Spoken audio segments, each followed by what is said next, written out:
Have you ever noticed how much joy there is around First Presbyterian Church? I love to be around our congregation. Giving people are joyful people, and you have given so much. We love to come and see these renovated facilities. I think back to that day in April when the women gathered for their spring picnic in our terrace gardens. It was beautiful to watch some of the longest-term members of our church mingling with some of the newest members, multi-generations together on a beautiful spring day, rejoicing to be here in our facilities at our beloved church. I can't tell you how many comments we received this past June from all over the country. For weeks after our General Assembly met here, we received emails, calls, cards. People loved being at our church. Of course, what they loved the most was our people, the joyful, hospitable welcome they received from us. But so many commented on how beautiful our church is. They came into our sanctuary and they felt worshipful. Everywhere they went in our buildings, they felt peaceful. They felt that people cared. They felt that this was the place they wanted to be. When we began the Build to Serve campaign, who could have foreseen that so much ministry would occur through what you enabled to happen? I think back on the many funerals that we host here at our church and how wonderful our bereavement committee is as they minister to those families. It all starts with a beautiful reception room where we can, through our buildings, show the warmth that's in our hearts. So much going on here because we enacted Build to Serve.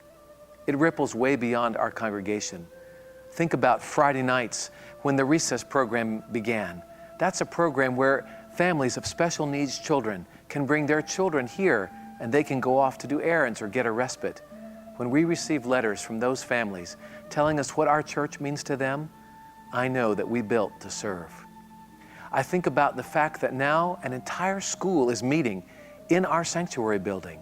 The Gardere Christian School will meet this year, taking 30 students out of an at-risk environment and giving them a warm, loving Christian education. That's happening because you built to serve. It's been a glorious project. We all rejoice to come to our church and see one another in these beautiful grounds week after week. But there's some challenges ahead. You pledged $4.3 million to this campaign. That's hugely generous, and I believe that by year's end, you will have completed what you purposed to do. But we knew going into it that wouldn't be quite enough. We knew that 3 years later, there'd be a need to issue this challenge. There will be about an $800,000 gap between what we promised and what we have yet to do. I believe God will help us finish this calling. For some of us, that means simply finishing what we started in faithfulness and sacrifice. You'll do it. For others, it means joining us. Those who have not yet given will realize they too can have a meaningful part in building to serve. And for most of us, though, the challenge will be, can we go another year? Can we give 1/3 more of what we've given so far? That's a huge challenge. You've sacrificed, I know it, and yet I've also seen the joy it's given you. Can we do it?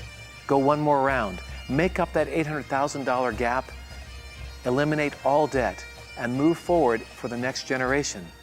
We have built to serve. God has blessed us, and He'll continue to do so. I can feel the joy of being part of a giving congregation. I hope you'll feel that joy as together we take up this challenge.